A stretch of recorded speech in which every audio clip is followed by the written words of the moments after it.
The challenge kit is a unit-length experience in real-world problem solving. Each challenge kit comes with a real-world problem and activities and videos to deepen content knowledge.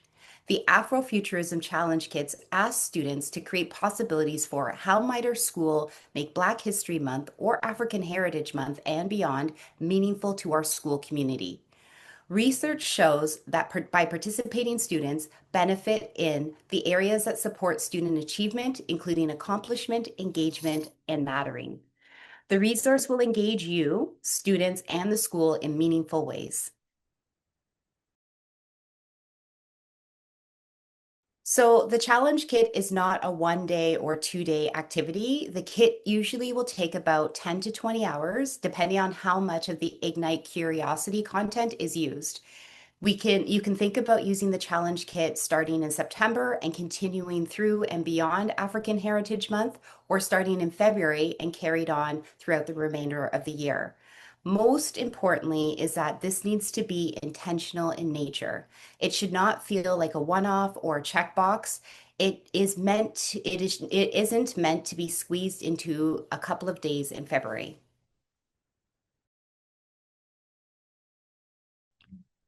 We recommend the AfroFuturism Challenge Kit for BSAs and classrooms from grade 5 onward.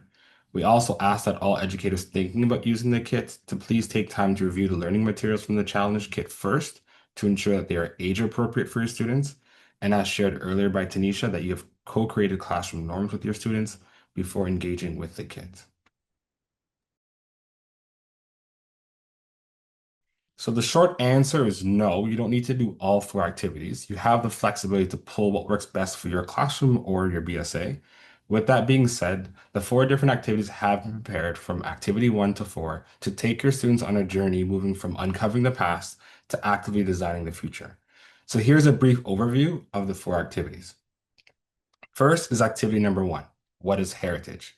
This activity grounds students by exploring the deep diversity of heritage across the African diaspora, moving beyond just culture. Next is activity number 2, reclaiming truths, power of counter stories, and counter narratives. This activity dives into historical archives, empowering students to uncover counter stories that challenge the dominant narrative society often accepts as true. Then we have activity number 3, reframing perspectives, mental models of Africa and Blackness. This activity builds critical thinking by unpacking harmful media misconceptions and empowering students to actively reshape those deficit and harmful narratives. And lastly, we have activity number 4, Afrofuturism, Dreams and Hope. During this activity, students use the concepts of Afrofuturism and Sankofa, the idea of looking back to move forward, to creatively imagine a thriving Black community like Toronto's Little Jamaica in the year 2124. So while you don't have to do all 4 activities, they have been specifically designed to weave together historical truth, critical consciousness, and visionary dreaming.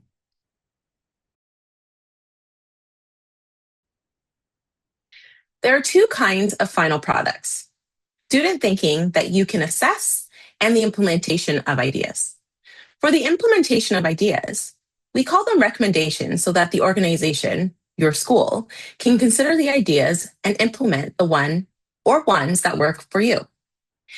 Implementation doesn't automatically fall to you, the teacher leading this challenge kit. The idea should be implemented by whomever in the school makes the most sense to. It could be the BSA, an assembly committee, or a team of classrooms. It could also be you and your students. For final products, we have seen a wide range of student demonstrations of learning. We've seen science fair style setups where students from other classrooms, parents, guardians, and caregivers are invited to learn from the students. There are formal presentations where groups present their thinking to the client. For these presentations, we recommend students have up to 10 slides. Only one of the slides is for a recommendation, and the slides afterwards needs to be about how the recommendation reflects their thinking. In the classroom sharing circles, like presentations, but less formal. And lastly, in presentations or conversations with just you. We recommend you assess the process, not just the final product. Focus on the student's critical thinking and application of knowledge.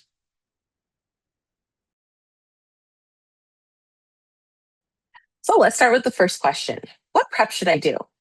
First, the prep starts with self-reflection. Before you dive into the lessons with your students, you need to ask yourself, how do I know I'm ready to teach this? To do this, we highly recommend checking out some reflection frameworks. So one that is available to you is Unearthing Joy by Dr. Goldie Mohammed, specifically the reflection pathway to unearthing knowledge of self and students section. It offers deep questions to help you assess your own readiness. We've shared a reputable free PDF resource from Scholastic directly on our website to make this easy to access. Another one that you can use is the Equity Continuum by Karen Murray from TDSB. This is a fantastic tool to self-assess your space and ensure you are approaching this with anti-oppressive lens. And remember, you don't have to do this alone. If you feel uncertain, look inward to your own school board. Connect with your board's equity department, anti-Black racism coaches, and student success leads. They are there to support you. So, how do I launch the challenge kit? Now, how do you actually launch it? In our general challenge kit, we often recommend getting a principal or vice principal to read the challenge letter to the students to build excitement. While you can still do that, this specific topic requires a little more care in how you introduce it. Since we are exploring counter narratives and personal identity, you must establish classroom norms early on. Co-create agreements. Spend time with your class or BSA group, setting clear expectations for how you will navigate disagreements and keep the space safe. Use established frameworks. We love pointing educators towards the courageous conversations for norms for talking about race as the starting point. Stay engaged, experience discomfort, speak your truth, and expect and accept non-resolution. By establishing these conditions for success on day one, you build a brave space where Black student identity is celebrated and every student is supported to engage meaningfully.